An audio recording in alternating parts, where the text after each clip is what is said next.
main menu. Now there's two ways to fix this. I'm gonna go over both ways in case this first way doesn't work. So the first way, on the remote, see this button with the star icon? We gotta press that 4 times quickly, like 1, 2, 3, 4. All right. If that didn't work, don't worry. We can go to the settings as well. So from the settings,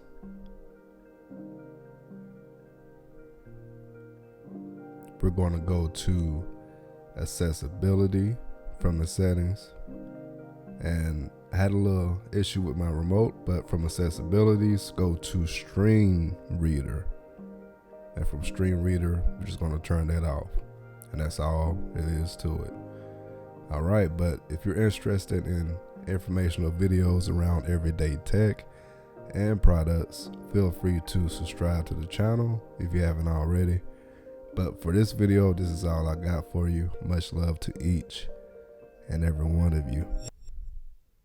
I'm your downloading pirate, and I'm out.